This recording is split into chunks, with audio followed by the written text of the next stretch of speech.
Ruhlin. Now, you can't see John right now because he's actually starting a watch party. I'm doing the same thing. So if I'm looking down, you'll know why. And John is amazing. John's the founder of the Ruhlin Group. He's the author of an amazing book called Giftology, which I've read multiple times and implemented it in my business, and can't wait for him to share with us this morning. So I'm just going to start a watch party here, make sure that I'm live, make sure that I've tagged John on the post, because if you tag John, then all of his amazing community can see. So so for those of you who want to start a watch party, it's actually really easy. If you're watching live, literally underneath the video, it says watch together with friends or with a group, and you hit start. And then what that allows you to do is it allows you to go live on your page. So while we're live on this page, you're also live on your page. And so I think I've got mine started here, John. Let's see. Okay. Well, John is representing about as real as you can in the minivan, going live from the minivan. It doesn't get any more authentic and real for Family Brand. So John, man, thanks for being on here and being willing to come on and talk about families today. Yeah, dude, thanks for having me. Yeah, we're recording live in the Honda Odyssey. It's one of my favorite places in the world to be. We awesome. Just got it like 3 weeks ago, so I'm full blown family man. That's for sure. That's awesome. And so John, this is called the Connection Series, all things to help families be more connected. And I want to get into a little bit of your background and kind of the topic of today's conversation. But before we do that, like, if you had one piece of advice to help families be more connected right now, maybe something that you guys have done in your family, something that's working, or something you've seen someone else's, is there something that you would share that would have families like be more connected? Well, I think that everybody is kind of in the same storm here, at different boats, different situations. Some people have 1 kid, some people have 10 kids, some people have no kids, or adopting or whatever else. But I think one of the things that I've realized is that a lot of people want to teach their kids generosity. They want to teach them to be generous. And a lot of generosity in 2020 is done digitally. It's like you sign up for something at your church and it automatically gets deducted from your bank account. And it's cool. It's great for the organization, but it doesn't allow, like, as human beings, we're tangible, and our kids don't actually see and participate in the giving of things. And so the thing that we've kind of done is gone old school and got our girls to, physically count out, like, if they're going to tithe, there's money that actually goes into an envelope or goes to church, and they go to, pass the basket. A lot of the giving we do, I think, anymore tends to be very removed, not only from the situation, but removed from the reality of tangible things. And so we've gotten our kids more involved, hands-on, doing things around generosity. It's like, it's easier just to write the check to the PTO group at school, but it's different to go walk around with your kids and raise money for the school and teach them how to sell and take money and handwrite notes back to all the people that they gave to, which my 7-year-old daughter Blakely did. She raised the most money of anybody during this crazy, pandemic or whatever. And then she hand wrote a note to every single person that she collected money from. And so I think bringing that realness and involving them in, even though it takes 10 more steps and it's a hassle, I think the hassle is worth it, because I think that's where our kids get to actually experience the joy of it, and they feel involved, not just, oh, Dad talks about generosity, but I never really see any of that being done. Yeah, that's amazing. What I love about that question is we've had 20 something guests on the Connection Series, and not one of them has answered the same. When I ask, like, what's one piece of advice you would give to have a family be more connected? Because it's cool, because every family is a little bit different. Every family is unique. And I love that you said for you guys, and amazing nugget for other families is, like, how do we get back more to, like, kind of the old school grassroots giving, where our kids are able to be connected to the thing they're giving? And, like, is giving in that way help you guys be more connected as a family? Because I'm assuming, like, your 7-year-old daughter, like, you guys were doing that together. You were helping her. It was an activity she wasn't off just doing it all on her own, right?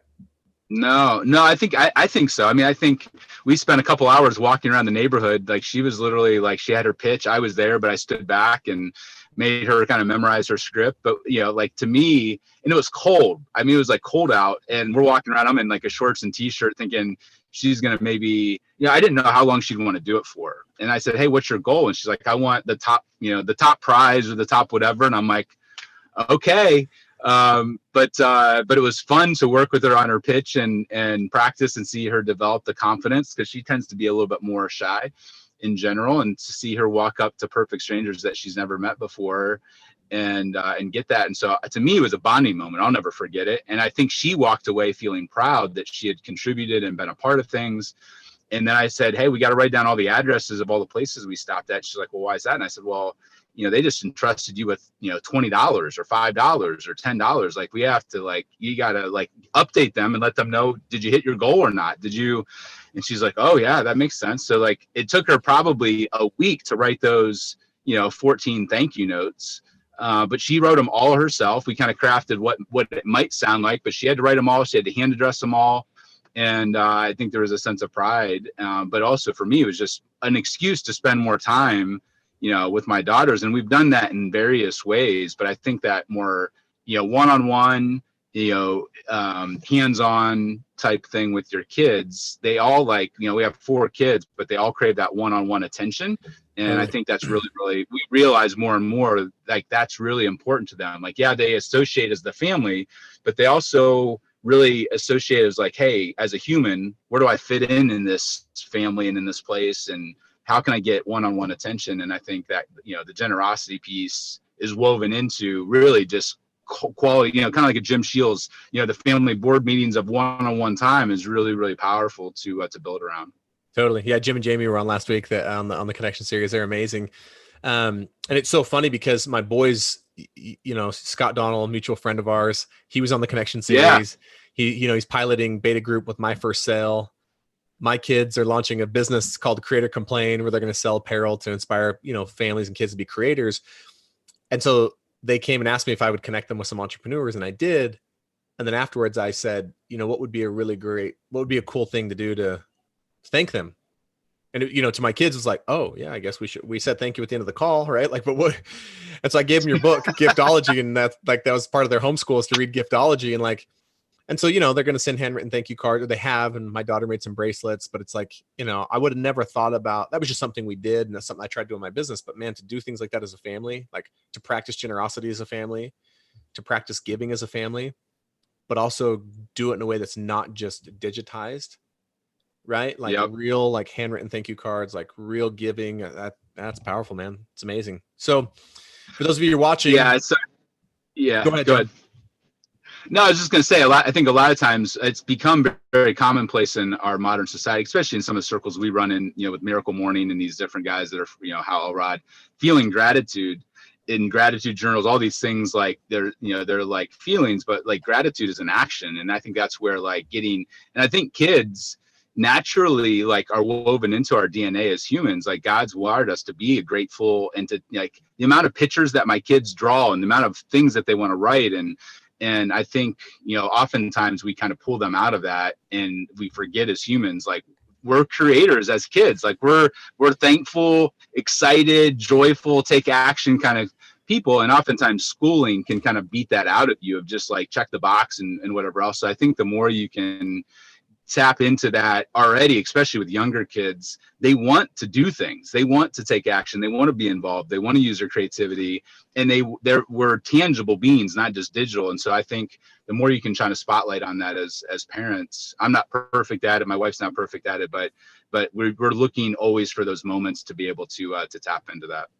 Yeah. And I love that. And what I see is really what you gave your daughter an opportunity to do by encouraging that is, you gave her an opportunity to practice generosity. You gave her an opportunity to go out and gain her confidence and in communicating with adults and having a script and being, winning the contest. But really, what you did is you gave your daughter an opportunity to be a creator and see the power of creation. And so that the wall tile behind me, Smiths are creators. That's one of our family values.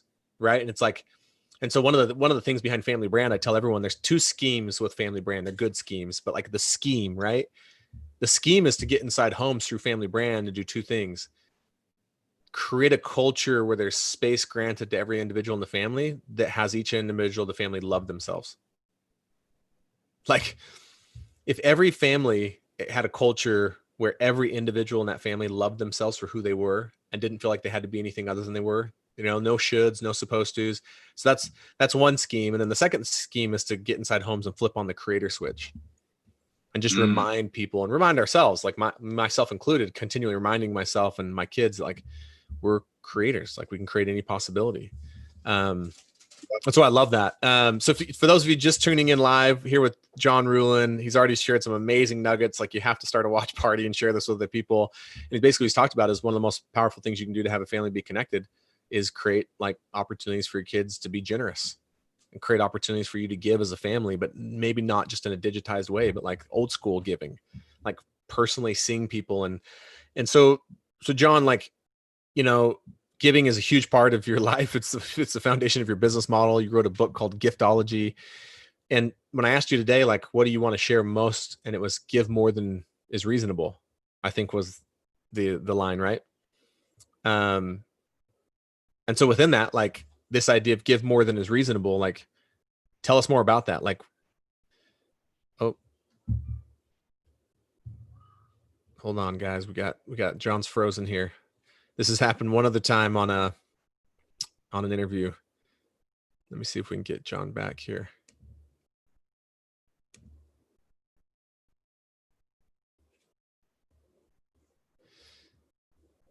Looks like we lost John. Hold on. I'm going to see if we can get John back on, because John has something amazing.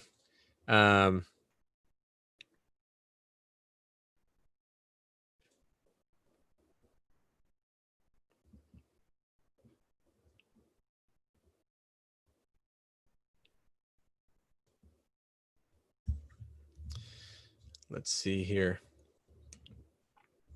Here he is. John's back.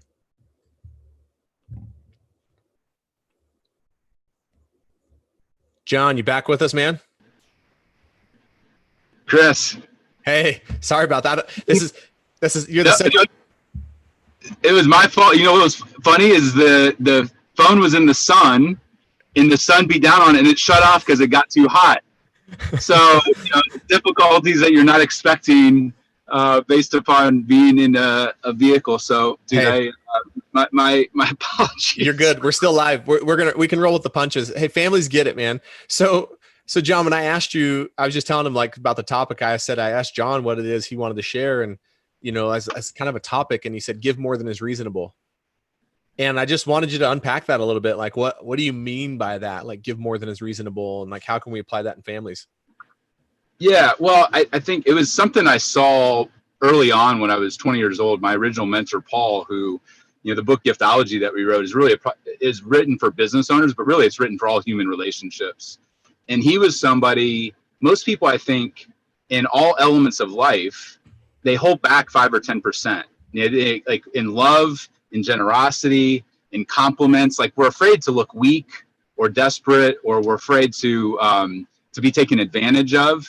And what I saw in Paul was this just genuineness of like really enjoying going, like everybody talks about going the extra mile, but Paul did it. Like he just exuded that. Like if he, instead of buying, like the meal for the person at the pizza shop next to him, he'd buy for the whole entire pizza shop just because he could, because he loved it. He loved people. And so that give more than is reasonable. I think most people like give enough just to get by, or they hold back elements. And you see it with how they show up. It's like working out. Like you can tell when you've given, everything that you got at the weight room or on the, on the running trail or the bike, or you hold back. And I'm not perfect at this, but I think that the idea of giving more than is reasonable, when you become known as somebody like that, you attract, like I'm a person of faith. I don't necessarily believe in just like manifestation, but I do believe that like we attract, like God's wired us to be creators. God's wired us to attract things, whether it's abundance or whatever else, like just based upon our energy and who we are as people and families. And so I've tried to think about, and I'm still, formulating like how that always shows up in my family. But the idea of giving more than is reasonable, like the ripple effect of that comes back to you the way God's wired the world. It comes back tenfold in so many different ways. And I've seen that over the last 20 years of practicing elements of that, where it just, it shifts conversations and relationships just really in a special way. It's amazing. Lisa, thank you for the comments. Welcome, Daniel. Jill just joined. Yeah, so this idea of give more than is reasonable, it reminds me, I read a book, The Go Giver, which probably a lot of people are familiar with. And it was actually one of the turning points in my relationship with my wife. It was one of the things that took us from a place of separated, going to get divorced, to really fighting for our marriage. And it wasn't everything, but it was a critical. And it was in that book, it talks about the idea that 50-50, this idea of win-win. We've been taught our whole lives, like, oh, create a win-win, 50-50. And it was the first time that I'd heard someone say that that's actually a losing proposition, because 50-50 is keeping score. It's like, I'll come 50% of the way, but you've also got to come 50% of the way. And if you don't, I'm not coming the rest. And I'd never thought about this idea that 50-50 is actually a lose. The only way it's a win, if it's 100% win about the other person with no thought of reciprocation. And that concept was like, dude, I realized how much I was keeping score in my marriage, how much I was keeping score basically in everything. It's how we're wired, man. What's fair? What's fair? What's equal? There is no equal.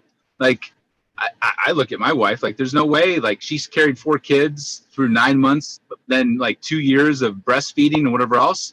Like, I could try to make it equal for the rest of my life, and it would never get to the point of being equal. Like, there is no equal. There is no fair. Like, you give 100% as much as you can, and that person gives 100%. And, obviously we all fall short both directions, but hopefully there's an overlap there of, like, one person's carrying the other person's burden and is able to help. But yeah, the 50-50 doesn't work. It's a lie that we've all been, I think, woven into our culture, at least in Western society. Totally. Like, I love that idea of give more than is reasonable. And obviously you've applied that a lot in companies, and it's like, well, what would it look like to apply that in the cultures of homes? Right. And so again, for those of you watching here with John Ruhlin, founder of the Ruhlin Group, author of the book Giftology, has an amazing company, and has made massive influence inspiring people to be givers out there in the world, and to inspire people to give more than is reasonable. And if you're watching this, you're part of the Family Brand Connection series. Our mission with Family Brand is we believe that every family can define what it is they stand for. Every family can declare what it is they're going to be known for by creating their family's brand, and, like what we say, planting their family's flag. Like, this is who we are. And I love this idea of giving and how that could fit into that. So one of the questions I ask all my guests who are entrepreneurs or business owners or executives, professionals, John, is like, have you found that it's easier to be more intentional with the brand and the culture of your business than it is sometimes with your very own home and family? Yeah, absolutely. 10,000%. I think that's, and my wife has called me out for it and made me realize, and I would say it's taken me a while. It's only been recently that I've started to wrap my mind around. And I think it's from surrounding myself with guys like you and John Vroman and other people that are like, hey, are you a business owner who has a family, or a family man who has a business? And I think a lot of, at least my identity, has been wrapped up in the business, in thinking I'll create a halo effect of opportunity and finances and security, and I'll blaze this trail out there, and then I'll come back home and be able to there'll be this, great family that results from that. And I haven't been as intentional. Like, we talk about, the 10 things it means to be a Ruhlin, and we vocalize, and, we spend time, like, reading the Bible and journaling and talking about different things. But as far as being like, hey, here's the strategy, here's the roadmap, like we do with business planning, where you have quarterly goals and rocks, and, we run our businesses on Traction, which is the EOS kind of platform, and like having all of these strategies, I would say that I've struggled to bring, or just even realize that, because I think I in my head, I always looked at, like, well, I'm doing way more with my kids than my dad or my family did. I'm spending way more time, way more intentional than they were. I'm way more thoughtful and intentional. But I think my benchmark and my, the benchmark, not that my family was bad, but I think throughout history, out of survival, a lot of it was like, go off and conquer and come home, and, like, you would kind of get your values through osmosis. I do think that, in a more modern culture where we have more bandwidth and time and more distractions, frankly, and more stressors and more all these other things, like, yeah, we have a lot of benefits to living in 2020, but there's also a million more distractions to combat, and way more all these things to weave into. So I think what I thought was like, oh, I'm doing enough. I'm doing more than I need to be, when I actually compare to the actual situation of what we're living in. I realized, holy crap, I've been, dysfunctional, or there's a deficit there that I need to step into, and not just lead the business. I need to lead my family in a certain way. So no question, I've been way better at the business side of things than casting a vision or getting excited in strategy than I have been in my personal life. And because of it, it's created pain for my wife and my kids, and we're shifting that, but there's definitely a ripple effect and consequences to not, and my kids are young, they're 9, 7, 4 and newborn. So I think I still have, the ability to shift the gears. But it's definitely been a challenge. Totally. No, and I appreciate everything you're saying. What's up, Jerry? Awesome to see you too, man. And that's that thing, like the Chinese proverb, the best time to plant a tree was 20 years ago. Second best time is now. What's been cool about some of the families we've tested this with, John, is we took a family recently, 4 grown sons that are all out of the home, empty nesters. And we shared with them some ideas of how to go enroll their 4 sons. Their 4 grown adult sons were all about it and came in and went through the family brand process with them. And with 4 grown sons, created their family mission, created their family vision, created their family values. It's like super inspiring to see. And granted, yeah, like our target market with family brand is, families with kids at home. But it's opened my eyes to, like, we had an engaged couple go through this that didn't have kids yet and wanted to start this off now. We've had single people that want to have a family someday. Like, we've had grandparents that want to get, so it's like, I just want anyone that's out there listening to never feel like it's too late. Like, there's always time to define what it is your family stands for. There's always time to declare what it is you want to be known for. Well, frankly, the 4 adult kids, like, if they haven't started their families, and like the patriarchs of the family setting a tone and saying, hey, like, maybe some of the things were there and we weren't as intentional about defining them, but I think every family has values and different things, whether or not they're vocalized and clear and followed and intentional. I think the ripple effect is that the 4 boys or 4 kids can now, like, be intentional and impact, and as the patriarchs, the grandparents, that see that ripple effect on their grandkids and whatever else. I'm sure they're super stoked to be able to say, like, hey, we started way late, but better now to influence the young kids and in the 4th generation. And, at the end of the day, I think a lot of us, if we're honest, like, that's part of, like, our legacy is kids and grandkids and great grandkids, and in wanting to leave a mark in such a way that there's a ripple effect throughout history long after we're gone in the world, but especially with our family. Yeah. And that's really, John, like, what I really feel and so excited to help families see is, like, man, if you do this work and plant your family's flag, and you define what it is you stand for, and you declare what it is you're going to be known for, and create that common language and that culture, not only will you have a culture that blesses your family now, you really do have the opportunity to impact thousands of family members for generations to come. Like, that stand that you take can have this massive, massive, ripple effect. And I like what you said too, like, this idea of getting values through osmosis. One of the things that is interesting in the campfire fact is I've talked to lots of founders and companies that'll be like, yeah, Chris, the problem is we just don't have a culture here. And I'm like, oh no, you have a culture. Trust me. It's impossible not to have a culture. And by that statement, it gives me an idea of kind of what it is. Or a company will sometimes say, like, yeah, we don't have any values. We've never established our values. I'm like, oh no, you've established values. And so it's the same thing in homes, like, just this idea that, like, wow, like, our home does have a culture in it, whether it's ever been actually spoken or intentionally created.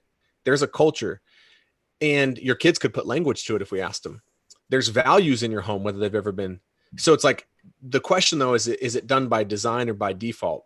Is it done through intentional creation or osmosis? And look, we also have this belief, John, that most families are really, really good. And, like, most parents are doing the very best they can. And if we can help them be more intentional, then, like, man, that's huge. And we don't, I feel like I have to share this on every interview, that we're not sharing family brand with the world from some, like, perfected body of work. Like, we're some perfected work under museum glass. Like, we struggle as much as any family. Look at the Smiths. They're perfect. Yeah. We have as many challenges or more challenges as any family. We're just sharing things that have made a difference for us. And selfishly, by taking family brand of the world, it forces us to stay in the conversation, and it forces us to be intentional. And so this, so I love what you said too. I have a lot of beliefs around why we're more intentional in our careers and why we're more intentional in our businesses and our families. Because I think achievement is easier to recognize and see in a business and a career than in your family. And recognition is like, your kids aren't being like, Dad, man, that giftology book you wrote and, like, the thousands of people it's impacting, it was just amazing. Like, they're just like, oh, that's just my dad. Right. Or, like, you're not like, Mom, the way you fold my clothes and put them in my drawer, it's just perfect. It's amazing. Like the amount of recognition you get in a family for what you do and what you contribute, and the amount of achievement you get to see immediately. It's not like it's this long game. And Drip, so, drip, drip, drip. Yeah. yeah. So I love this idea of like, what are some of the parallels that you've seen? Because you guys do a lot to influence company cultures. And I guess one of the things that's kind of been fascinating to me to watch, John, is like, man, everything that works inside really healthy cultures and high performance cultures and organizations, those same things could be at play in homes, right? Yep. So No, no question. you've had the ability to observe some really amazing cultures that have built a culture around giving. Like, yeah, what have you seen anything that could parallel like what families could do in their homes around what you've seen in like really good cultures? Yeah. Well, I think, I mean, I remember we had the opportunity to speak at Google a few years ago, and a person raised their hand in the audience, like, John, this giftology sounds cool, whatever else. Does this work in technology? And I'm like, and I laughed from the stage. I'm like, are there human beings here?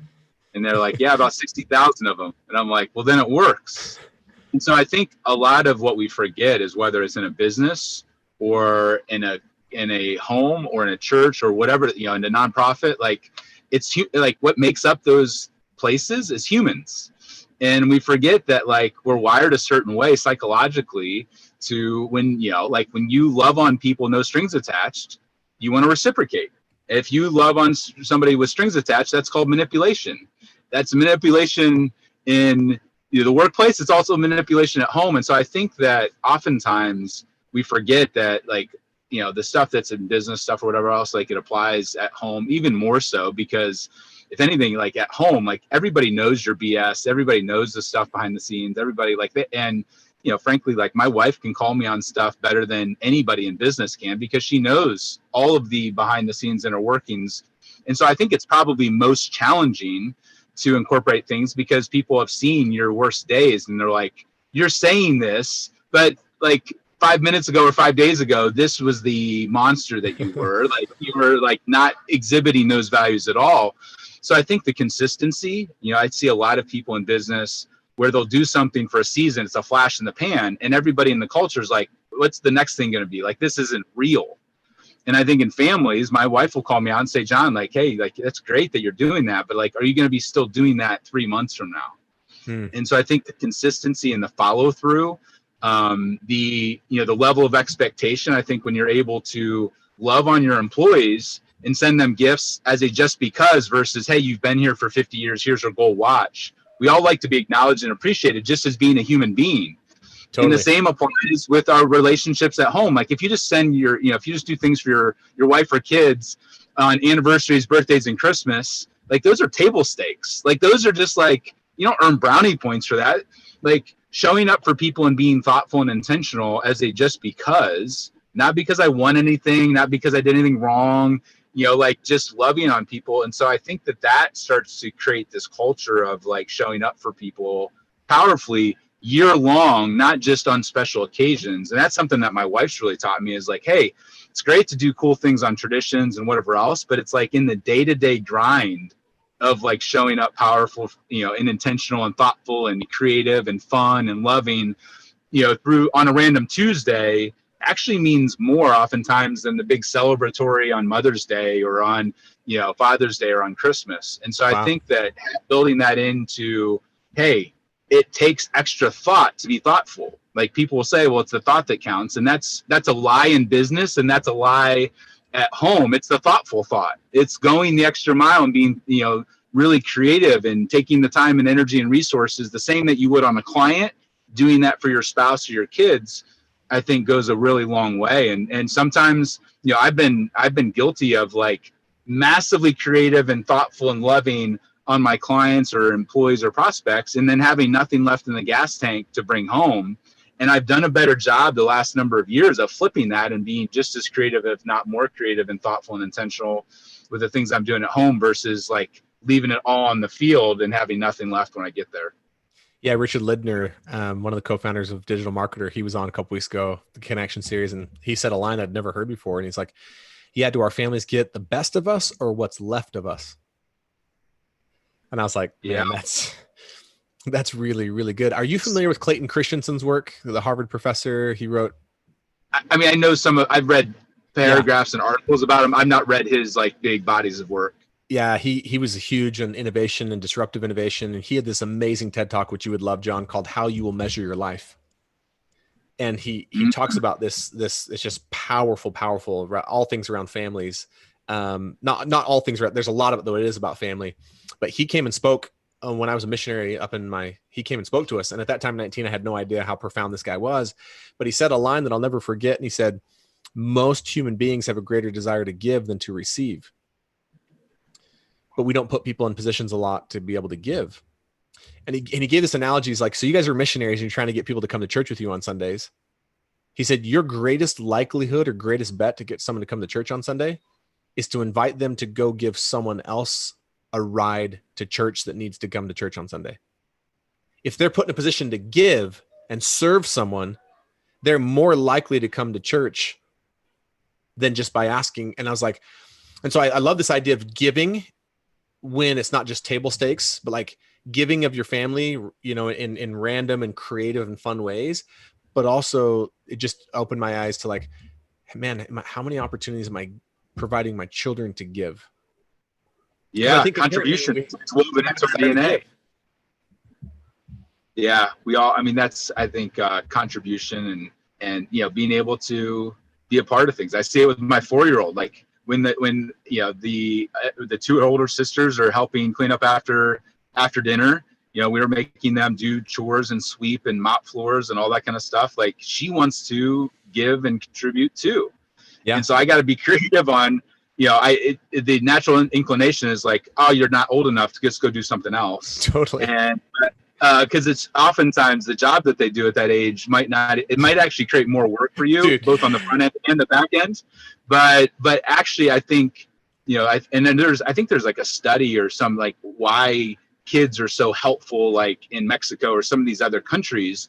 And it's because a lot of the moms like they're 2 years old. They're like being woven into, they have a role, they have a job that they fulfill. And when you weave that contribution, giving, call it different things, it shows up, you know, it's the 5 love languages. It can show up as words. It can show up as acts of service. It can show up as a tangible gift. Like there's 5 different ways that we can contribute.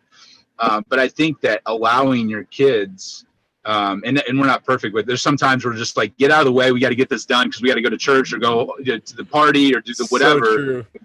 But there are like the times that you slow down and the pride that they feel in the excitement that they were, you know, that they actually helped mom and dad and helped the family, that contribution and being able to allow them to do that. I see it with the 4-year-old specifically right now. And she just loves it. Yeah. Like, dude, it's so true what you're saying. Like, you know, my wife bought a new vanity for the kids' bathroom. And at first we're like, well, let's have someone else do it. And we're like, no, you know, I'm capable of that. It'd be good to teach my kids. So then we take the vanity out. And we're like, oh, this is going to need a little bit more tile. Like, okay, I can do that. I used to be pretty handy. I try to pretend like I'm not anymore. So I get out of doing anything. And then I was like, well, we need to get drywall out here. So then I probably bit off more than I chewed. Cause like, you know, now the bathroom's tore apart.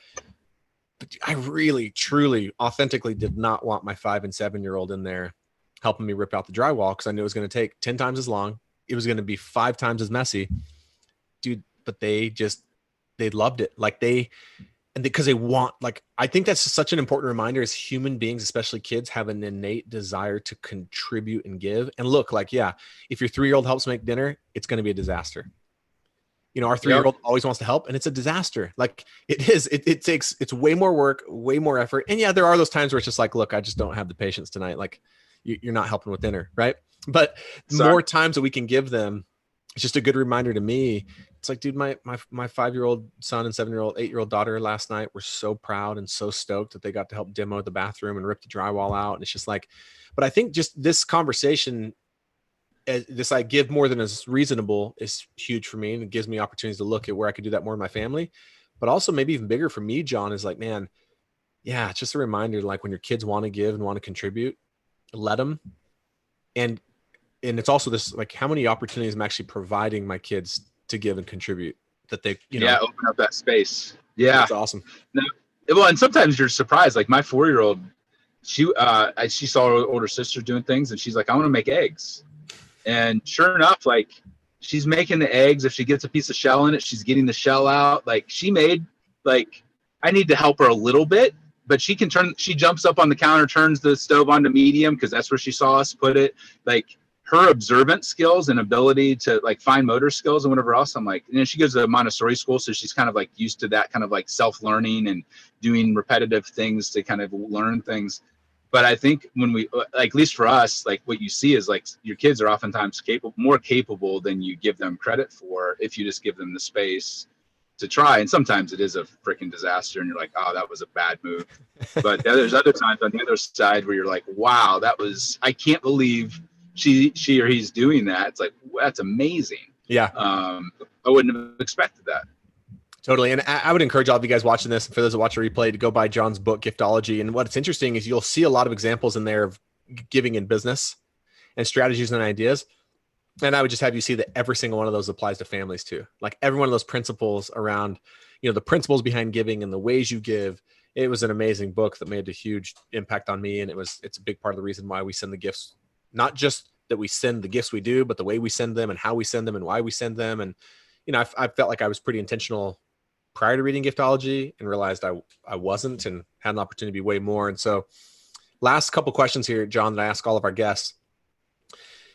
If you had to say the type of culture that you really want to create in your home or that you're creating, and you kind of had to boil it down to one or two words, because I'm sure there's lots of aspects to the culture, but if it was like, man, the culture we're really committed to creating or trying to create in our home is this, what would it be? What comes to mind for you? Radically generous is Cool. what came to mind. Awesome.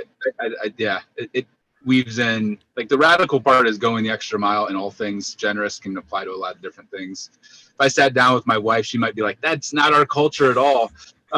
Which I could see going through Family Brand and going through it. Like, I'm sure we would clarify that or maybe shift into another category, but maybe it's based upon what we just chatted about, but that's what I would say. Cool.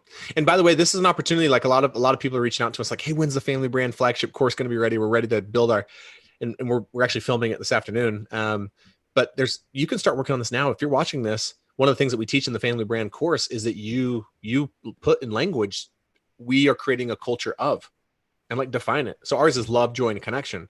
For the Ruhlins, it might be, we're creating a culture of radical generosity. And to me, the language is really powerful. Not saying like our culture is, we are creating a culture of. Just like when we have families create their mission statement, it's not our mission is, it's we believe. And then when a family creates their vision statement, it's not our vision is, it's we are committed to.